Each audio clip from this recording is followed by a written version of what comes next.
So let's talk about UFOs. So this is a very popular topic right now, and people are seeing all of these things. And first thing I want to ask you is, if you're watching these on little feeds, either TikTok or Instagram or wherever they have these tidbits, what is your algorithm bringing to you? What message is the person bringing through? Because I can say that there's different messages on what's going on. And one of the real popular ones is that it's a government conspiracy. They know exactly what's going on. It's a way to control us. And there's another narrative going around where we need to prepare, we need to be afraid, we need to get ourselves together and organized. And then in my feed, I also have the excitement because finally they're here. And so I'm going to talk about why I am not scared, why I have I have no fear. And in fact, my fear is excitement on what's going on, regardless of who is right about this phenomena. And I'm going to break it down and explain it not just because I believe something, but I have been investigating this for a long period of time. And it comes from understanding the overlay that I grew up in, the narrative that I grew up in the world that I lived in, and then the one that I woke up to. And so I asked you, like, what is the narrative that's been up in your feed? Is it one of those three things? Or are you getting a smattering? And I would say, first of all, be open to all the narratives. And that's one thing that I am. I don't disparage and try to say that other people shouldn't believe other things.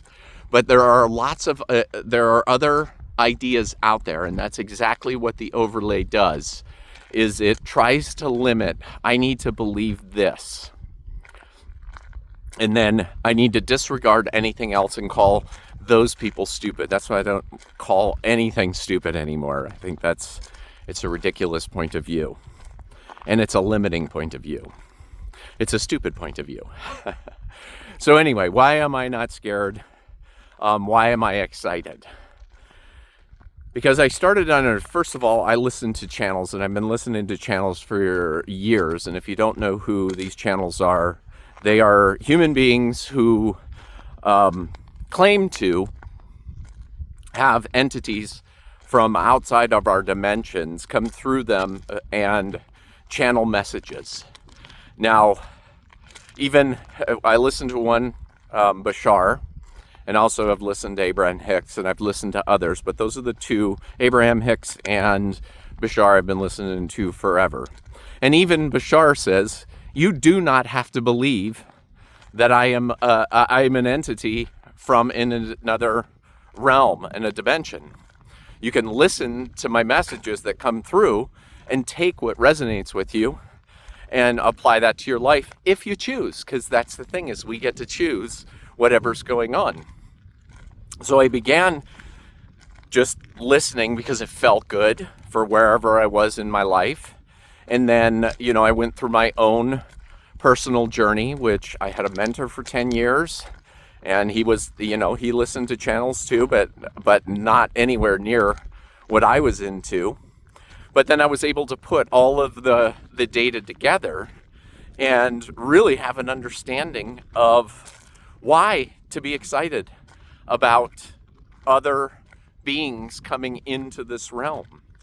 And some of the ideas are like the simulation idea that's out there, the Matrix, these kind of things. But I'm going to look at this from just a psychological aspect. So I'm just going to make a statement that my belief is that these are the first, it's not the first signs. There's been signs before of these interdimensional beings and intelligence. But let's talk about why they don't just show up and say, hey, we can fix all your problems.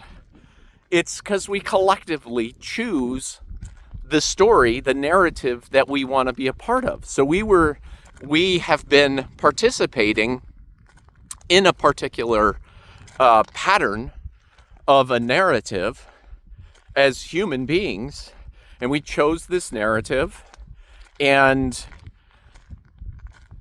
But what is the narrative, and why would they not come? Well, I'm taking this to the point of them being benevolent, interdimensional beings. It's because we're not choosing. In this narrative, we have decided fear is the narrative, that we're going to organize ourselves to take over this planet, to try to get along as civilizations, but we're going to need to like bomb people here and there, and we're going to try to decide who the good person is if you join this religion or this spiritual movement or follow a philosophy, whatever it is. But basically, what we did when we did that is the narrative that we chose was that we would not be responsible for certain fears. And so we would have certain people that we could disperse that fear, and we would make safe spaces for them to just play in their mind and decide that we were collectively deciding that this narrative is the one that we want to play out. Well, what happens in that narrative that we've been playing out is we didn't decide to go inside. We decided to use our minds to create things. We decided to create the idea of morality. And then we laid down laws of morality, and we said, this is what's moral, this isn't what's moral. Religion came along and said, we got this whole thing figured out for you. Just slap that label on, show up to church, and and then you've got a bunch of friends, and give you all the things that you do, but you don't have to deal with your psychology. We're going to take care of that for you. As long as you follow the rules, if women act like this and men act like this, we can drive this narrative forward. So what did this create? Well, this created the idea, first of all, that there was this idea of love. And we decided that by our moral standards, we decided what was love and what wasn't love. And then when we do this, then we create hate. We create this idea of hate, that there's this evil that lives here. So we manufacture being offended. We manufacture a justice system that holds out this and defines the laws and the rules of this moral system that we created in our heads. And then we just sit back and we say, with our empathy, we say, this group's the good group. We need to hate this group. We're all trying to get consensus.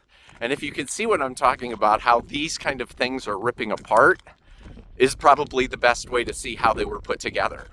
That people can't even really hold being a liberal or conservative because the amount of dissonance between the story of morality that they've put together, that they've created meaning, it doesn't fit within a political spectrum.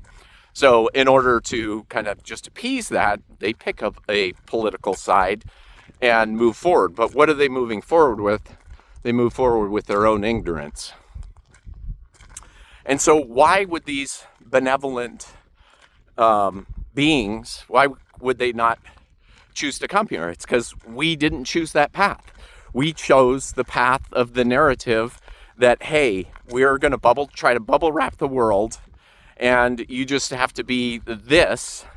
And look at in America, the way we created our educational system.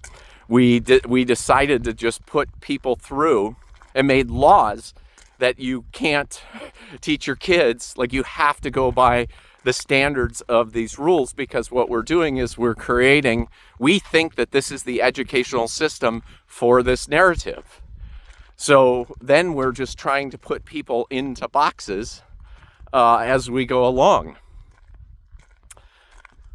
So what do we have to do? Well, we all just individually, and this is the beautiful part, is that we have to get out of that, we have to take this inside. We have to do our own fear. We have to move against these ideas and be ourselves, rather than, that's the whole idea of this narrative we chose, was identities, that we would make these identities, and then if you got a good identity, it's like, oh, you're a good person. And if you don't have a good then it's like, oh, I'm a great man, I'm a great father, I'm a great husband, a wife. Whatever we define by consensus is the idea of who we're going to be.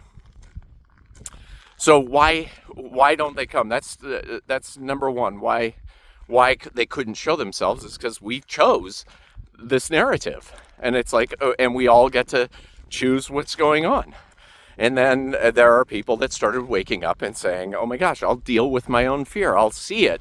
And then you realize, once you start dialing it in, that we have an emotional system, and we don't have to go by the standards of morality that are given to us and laid out. That system morality lives innately within us. That when we get out of this mind and we get down into our heart, and we stop doing things like judging, there's a whole new reality opens up. The amount of narratives that can open up from that is incredible. But then we also know where to point and how to use empathy, what real compassion is, so that we're not just sitting on the news every single day going, who gets my empathy and who doesn't. That's the whole bad and good thing. We have this idea of good and bad, and we're just calculating that through the mind. But we can back out of that. So the second reason that benevolent, higher dimensional beings wouldn't come in is they can't. We literally have created a psychological pattern within us, creating meaning in this moral framework, deciding who the good person is, who the bad person is. We create that meaning.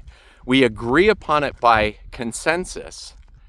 And what ends up happening when we do this is a fascinating psychological understanding of cognitive dissonance. We have a name for it: cognitive dissonance. And if you know what dissonance means, it means out of harmony. So we literally can't see things. We can't see beyond the narrative that we've been espousing the whole time.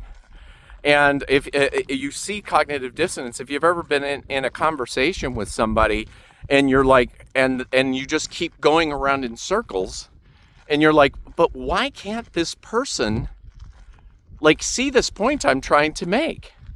I'm just trying to make this point. I'm not trying to be right about anything. I want them to see this pattern of words. Why can't they see this pattern of words? That's cognitive dissonance. And it is not stupidity. It is an out of frequency, out of harmony point and agreement that we have in our heads. And so what ends up happening to somebody, and we see this with people with depression, we see this with all these different things that are these mental challenges we're going through right now, is because with this ever-changing world and this mind we've created, that we decided that everybody should have this extraordinarily busy mind trying to figure out morally what they should be doing. What ends up happening to an individual who doesn't know better, doesn't pull themselves out of this, your psyche literally melts down.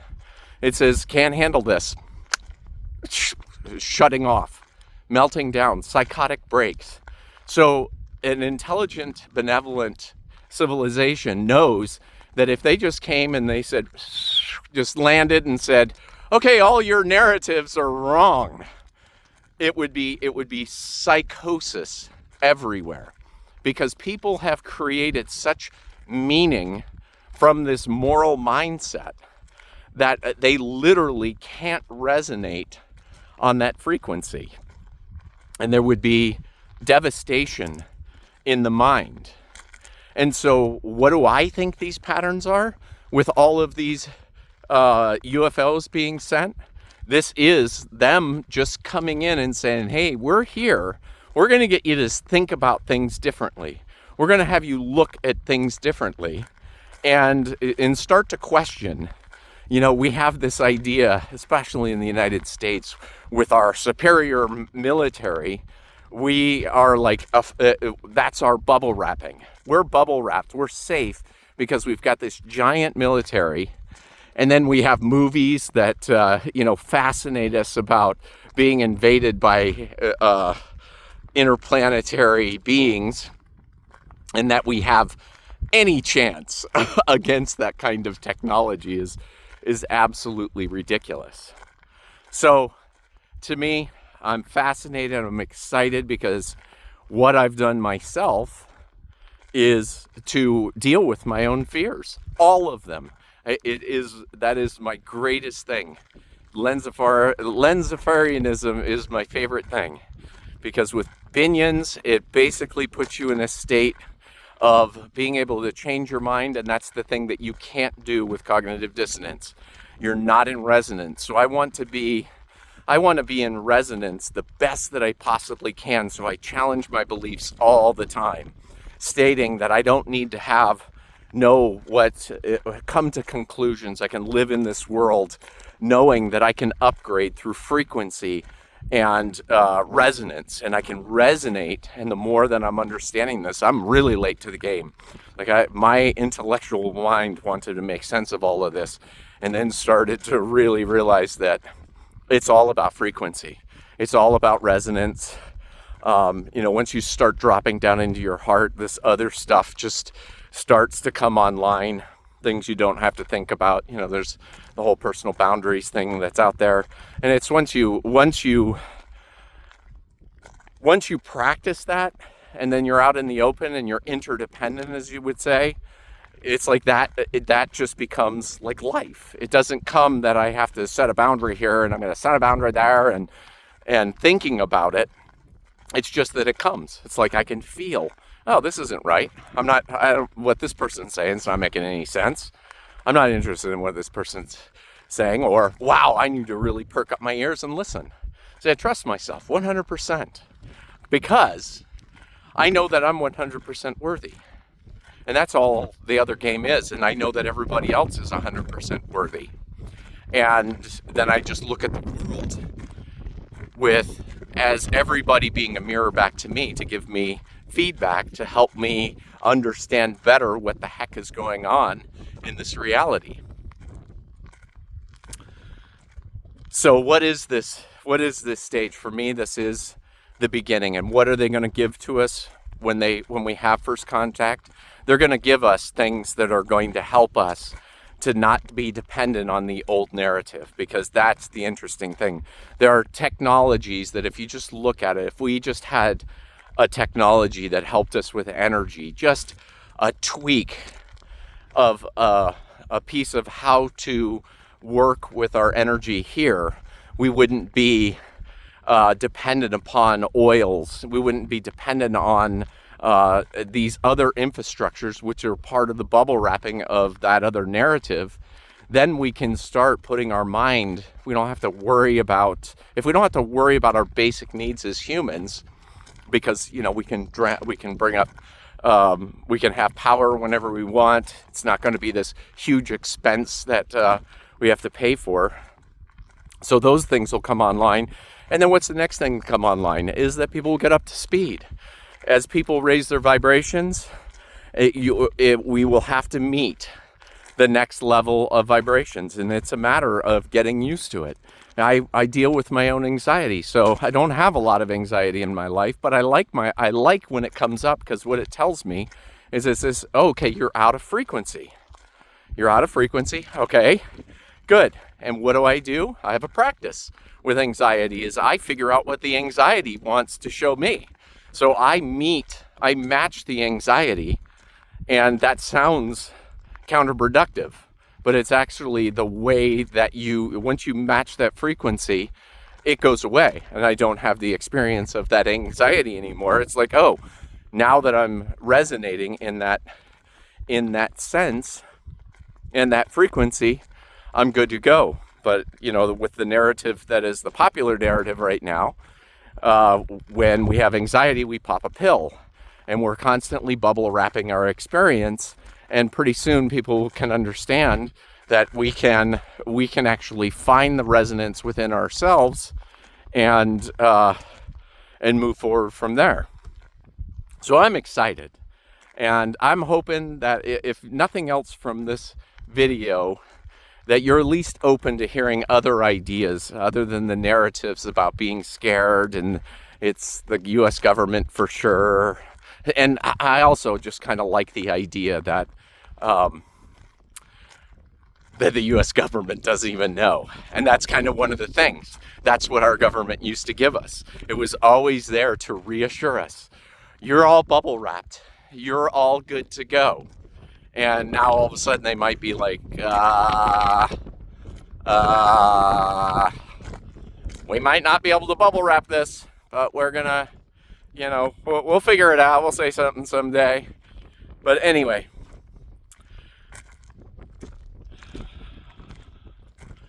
so I always want to leave it with understanding that it comes down to, it's not about going out and finding out who the conspiracy is. It's not uncovering all these things. All these things uncover themselves when we go in and do our work ourselves. So one of the things that we can lose track of is we get riled up, and then we think we know, and then we're participating, and we're actually helping the old narrative to stay alive. And that's the irony. So the best thing an individual can do is do their individual work, look at their own life. What is their relationship with, just look at, take inventory of, like, where do you have anxiety? What are you avoiding? And start looking at ways that you might not be able to see, where you have dissonance, where you might be able to find resonance. And I highly recommend Lensforianism, because to me, I have done the spiritual, I've done the religious, I've done the philosophical, I've done the psychological, and when you take the labels all off that crap, it's not crap, but I like to say it is, like, once you start going down those rabbit holes, you recognize that they're connected to the old paradigm. And that's why we do paradigm B, because it's like, you can't really argue against a damn bee, but you can argue against the symbol of a religious, philosophical, or psychological movement that has enemies, because that's exactly what that paradigm does to bring back, is they just have a counterpoint to it. So anyway, I hope this was interesting, and I hope you have a great day.